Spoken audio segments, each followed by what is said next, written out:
Olá, meus irmãos.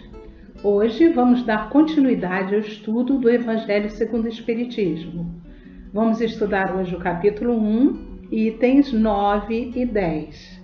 Mas antes, vamos ler uma página para a nossa ambientação. Do livro Agenda Cristã, psicografado por Chico Xavier, escrito por André Luiz.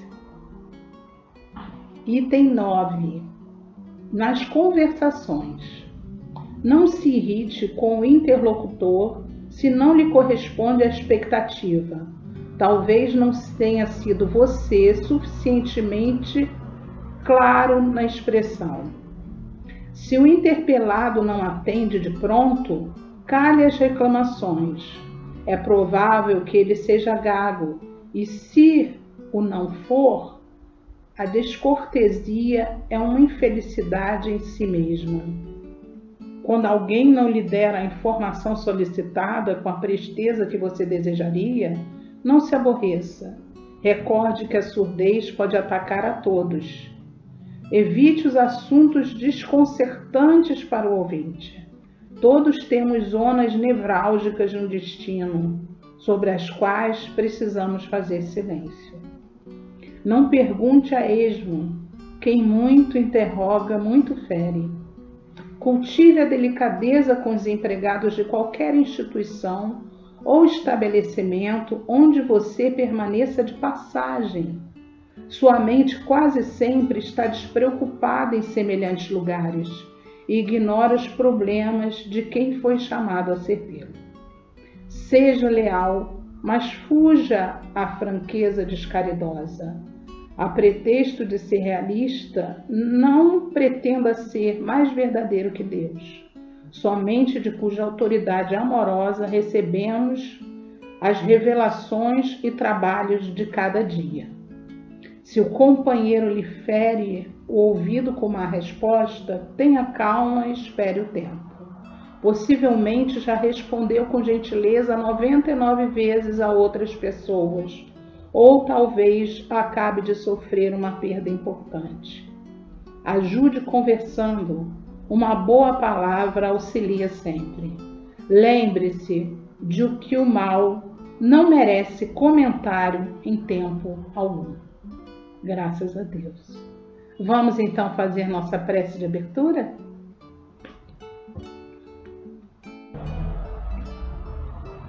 Graças a Deus. Senhor, nós te agradecemos pela oportunidade de estudo, por estarmos aqui mais uma vez reunidos em teu nome, procurando aprender um pouco mais, que possamos captar as mensagens aqui relatadas e, mais do que isso, pô-las em prática. Abençoa-nos, Senhor, a todos nós que aqui estamos. Abre as nossas mentes, os nossos corações e que possamos aproveitar ao máximo esse estudo que agora seguiremos. Graças a Deus. Vamos seguir então? Evangelho segundo o Espiritismo, capítulo 1, Instrução dos Espíritos. A nova era. Item 9. Deus é único e Moisés é o Espírito que ele enviou em missão para torná-lo conhecido, não só dos hebreus, como também dos povos pagãos.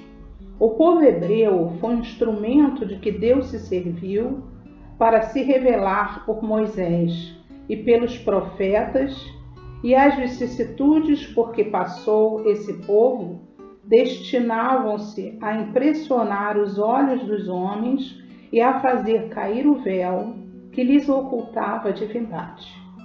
Os mandamentos de Deus, dados por intermédio de Moisés, contêm o germe da mais ampla moral cristã.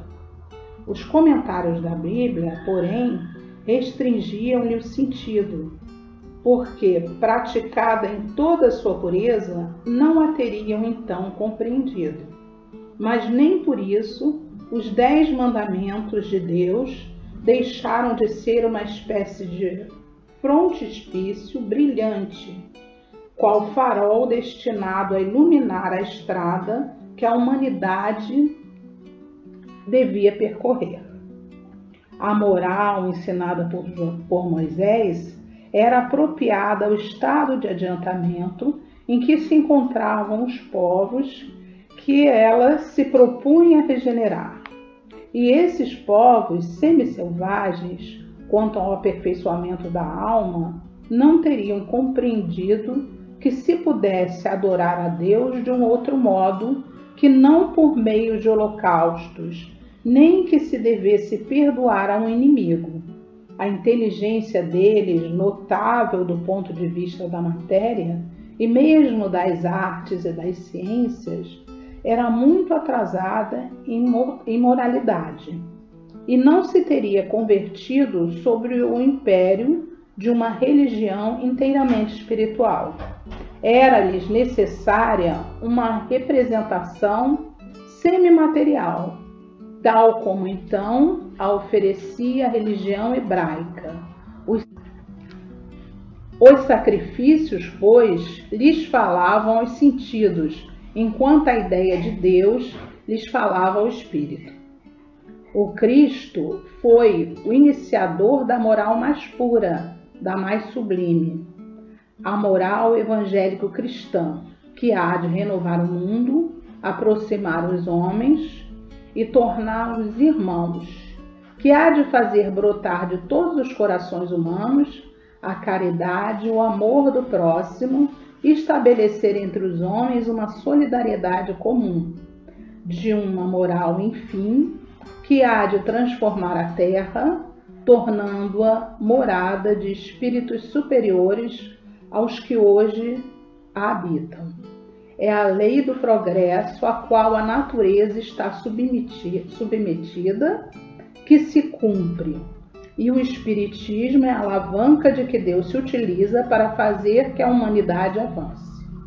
São chegados os tempos em que as ideias morais hão de desenvolver-se para que se realizem os progressos que estão nos desígnios de Deus.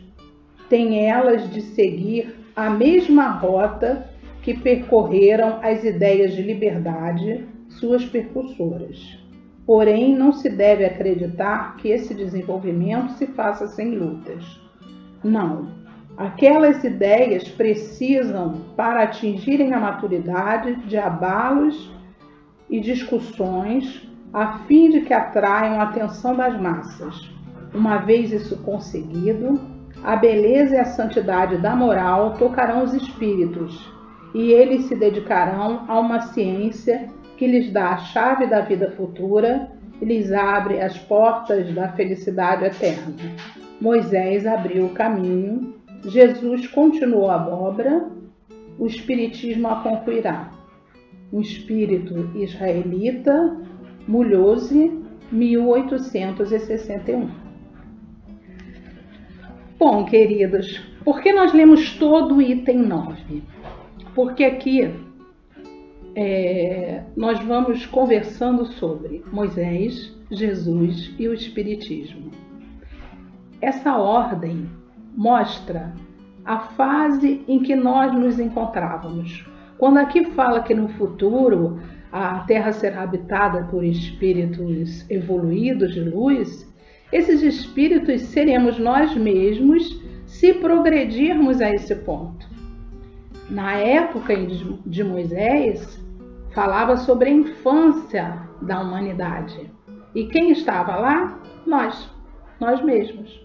Pois somos espíritos imortais que estamos aqui encarnando e reencarnando no planeta Terra para que possamos evoluir junto com o nosso planeta, deixando de ser um planeta de provas e expiações para ser um planeta de regeneração e se transformar finalmente num planeta ditoso, onde poderemos viver a verdadeira felicidade, fraternidade, entendendo que a humanidade toda é irmã.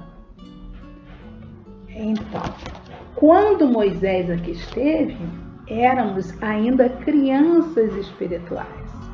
Então tínhamos a necessidade dos 10 mandamentos, daquela colocação, daquela imposição, não matarás, não furtarás, sempre com a imposição negativa na frente, como a maneira que tratamos e que orientamos as crianças: não toque ali, não faça isso, isso não te faz bem. Não tínhamos ainda discernimento para entender sozinhos o que precisávamos fazer. E para o nosso entendimento eram necessárias essas palavras. A colocação desta forma, de forma impositiva, imperativa, para que nós pudéssemos compreender como uma necessidade. Um Deus visto ainda como temerário, até hoje repete-se muito isso, quem tem temor a Deus. A Deus devemos amar. Se o compreendemos, o amamos, não tememos. Mas era essa a colocação. Como ainda hoje precisamos, muitos ainda não conseguimos compreender. Quando Jesus veio já num período em que podíamos entender com mais amorosidade, porque aquilo que ele deixou eterno, deixou para sempre para nós. Porque aquilo que ele trouxe, a mensagem que ele trouxe para ficar para a eternidade. E vamos compreendendo a cada vez mais conforme a nossa própria evolução.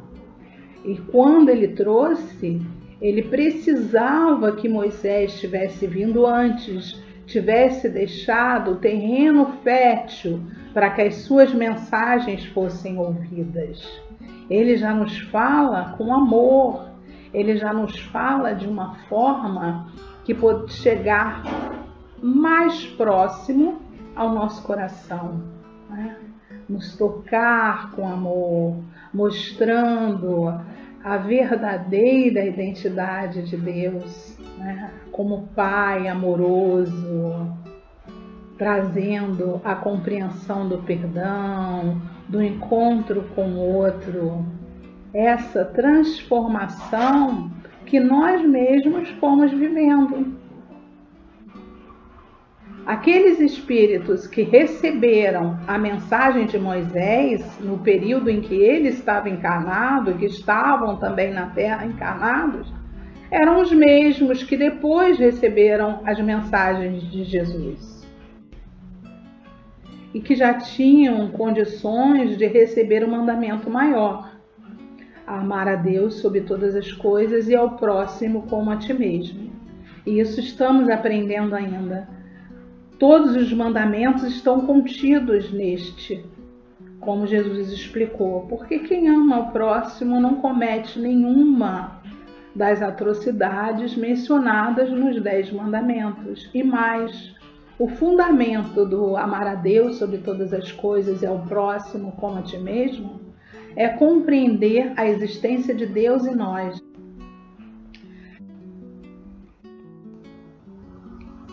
Então, temos aí o direcionamento, Primeiro com Moisés, o que não fazer. Depois com Jesus, como fazer. E com o Espiritismo, por que fazer.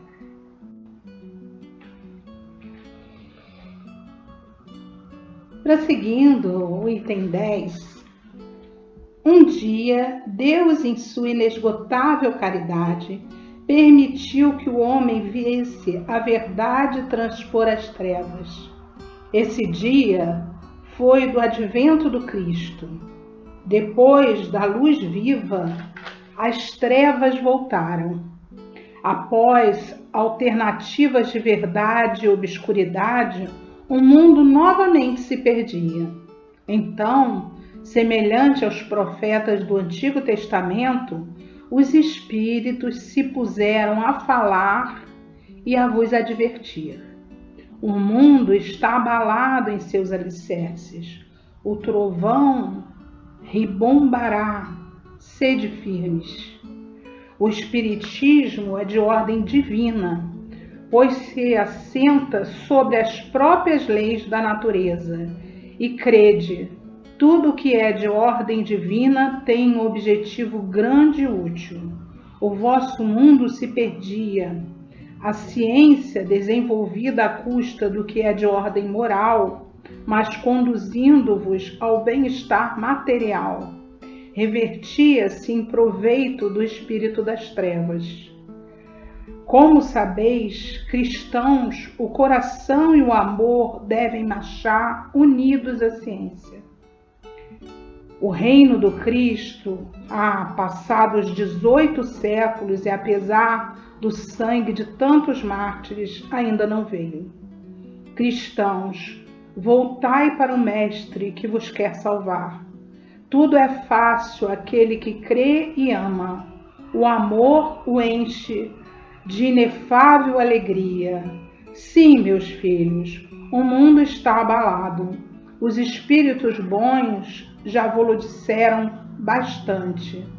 Curvai-vos ao sopro percussor que anuncia a tempestade, a fim de não serdes derrubados. Isto é, preparai-vos e não vos assemelheis às virgens loucas que foram apanhadas desprevenidas à chegada do esposo. O que ele quer dizer com isso, as virgens loucas? Vamos buscar a passagem? Ele está se referindo à parábola das 10 virgens, que está no Evangelho de Mateus, no capítulo 25, versículos 1 a 13. Vamos ler. A parábola das 10 virgens. Então o reino dos céus será semelhante a 10 virgens que, tomando as suas lâmpadas, saíram a encontrar-se com o noivo. 5 dentre elas eram nécias e 5 prudentes. As nécias, ao tomarem as suas lâmpadas, não levaram azeite consigo. No entanto, as prudentes, além das lâmpadas, levaram azeite nas vasilhas. E tardando o noivo, foram todas tomadas de sono e adormeceram. Mas à meia-noite ouviu-se um grito: Eis o noivo, saí ao seu encontro. Então se levantaram todas aquelas virgens e prepararam as suas lâmpadas. E as nécias disseram às prudentes: Dai-nos do vosso azeite, porque as nossas lâmpadas estão se apagando. Mas as prudentes responderam: Não, para que não nos falte a nós e a vós outras. Ide antes aos que o vendem e comprai-o.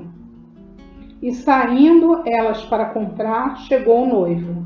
E as que estavam apercebidas entraram com ele para as bodas, e fechou-se a porta.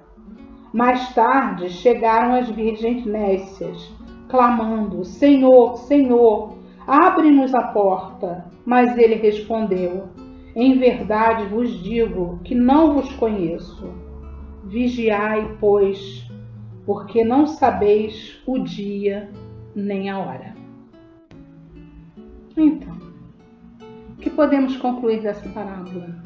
E qual a referência aqui no Evangelho sobre essa parábola? Quem são as nécias? São as pessoas que não estão preparadas para alguma coisa, são inaptas, são, na verdade, desleixadas daquilo, como se não tivesse real importância, que fazem as coisas de qualquer jeito. São aqueles que seguem a Jesus só de boca, são aqueles que ainda não se preparam e não estão se preparando para um planeta melhor, para evoluírem junto com o planeta. Essas são as virgens a que a parábola se refere. Aquelas que fizeram a sua parte, que estavam preparadas, conseguiram prosseguir no seu caminho. E as outras ficaram para trás. É claro que chegará um momento em que elas também vão conseguir encontrar esse caminho, assim como todos nós, pois Jesus disse que nenhuma ovelha se perderá. E nenhuma ovelha se perder é a humanidade inteira não se perder. Não, Deus não dá exclusividade a ninguém. Ele ama a todos da mesma forma e a todos dá a mesma oportunidade. Mas cabe a cada um de nós aproveitar ou não a oportunidade dada.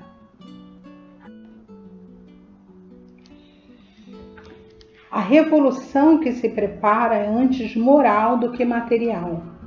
Os grandes espíritos mensageiros divinos sopram a fé, a fim de que todos vós, obreiros esclarecidos e ardorosos, façais ouvir a vossa humilde voz, pois sois o grão de areia, mas sem grãos de areia não haveria montanhas. Assim, pois, que estas palavras, somos pequenos, não tenham sentido para vós. A cada um a sua missão, a cada um o seu trabalho. A formiga não constrói o seu formigueiro e animálculos não elevam continentes? Começou a nova cruzada, apóstolos da paz universal e não de uma guerra, modernos São Bernardos, olhai e marchai para a frente. A lei dos mundos é a lei do progresso. Fénelon, Poitiers, 1861. Essa mensagem é uma mensagem linda de esperança, de fé raciocinada, compreendendo os desígnios divinos e nos dizendo que só precisamos ter boa vontade e praticar aquilo que estamos aprendendo, para que possamos acompanhar o progresso da humanidade, fazendo cada um a nossa parte, aprendendo a amar da forma que Deus nos ama, aprendendo a entender que Deus é, acima de tudo, justiça e amor sem igual. Que possamos aproveitar esse estudo de hoje e, mais do que compreender, colocar em prática, grãozinho por grãozinho, um pouquinho de cada vez, até chegarmos no todo. Fiquem com Deus, meus irmãos. Abraços fraternos e até o nosso próximo encontro.